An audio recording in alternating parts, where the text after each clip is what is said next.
రేవంత్ ట్రాప్లో బీఆర్ఎస్ పడిపోయినట్టే కనబడుతుంది. రేవంత్ 6 గ్యారంటీలని ఓ పేపర్ తీసుకెళ్ళి ఇచ్చాడు, సంతకం పెట్టిచ్చాడు, రాహుల్ గాంధీ సమక్షంలో ఇచ్చాడు. అందులో ప్రతి మహిళకి 2,500 రూపాయల డబ్బులు, ప్రతి మహిళకి అదే ప్రతి నిరుద్యోగికి వృత్తి, ఇట్లాంటివన్నీ ఉన్నాయి కదా.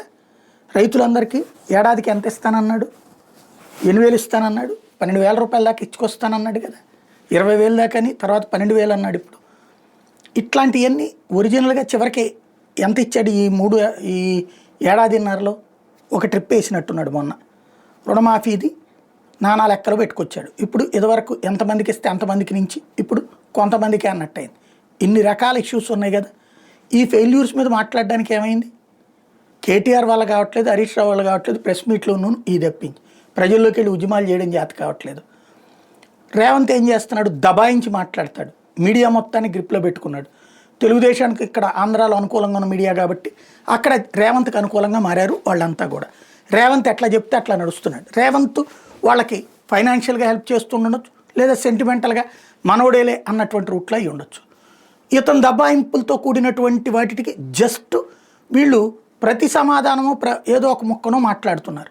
అంతేగాని చెప్పిన 6 గ్యారంటీలు ఏంటి? ఒక్కసారి 6 గ్యారంటీలు కనీసం కేటీఆర్కి హరీష్ రావు గుర్తుందా? రేవంత్ మర్చిపోయాడు. అయ్యి కదా అడగాల్సింది. ఇదిగో ఈ గ్యారంటీ నువ్వు చెప్పిన దాంట్లో ఏడాది మోసం చేసావు, ఈ డబ్బులు ఇస్తావా చస్తావా? నెల రోజుల పాటు దీని మీద యాజిటేషన్ చేస్తాం. నెక్స్ట్ ఇదిగో మహిళలకు ఇస్తానని 2,500 ఏది ఇస్తావా చస్తావా? మేము యాజిటేషన్ చేస్తాం మహిళల దగ్గరికి. ఇది కదా చేయాల్సిందే. అది మానేసి మీ అయ్యను రమ్మను చర్చిద్దాం రమ్మను అసెంబ్లీలో, మా అయ్యేందుకు నేను చాలు ఇయా మాట్లాడుకోవడానికి. ఇవే డిబేట్లు చేసుకోవాల్సింది.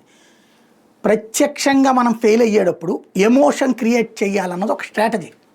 ఇది పాకిస్తాన్ స్ట్రాటజీ. వాళ్ళు అక్కడ ప్రభుత్వం ఫెయిల్ అయినప్పుడల్లా భారతదేశం మీద గొడవకొచ్చి ఎమోషన్స్ క్రియేట్ చేస్తారు. ఇప్పుడు అక్కడ చేస్తుంది రేవంత్. అది ఆ ట్రాప్లో పడేయడం అన్నటువంటిది బీఆర్ఎస్ యొక్క అమాయకత్వంగా ఉంది. మరి దాన్ని అర్థం చేసుకుని సెటరైట్ చేసుకుంటారు లేదా వాళ్ళ ఇష్టం.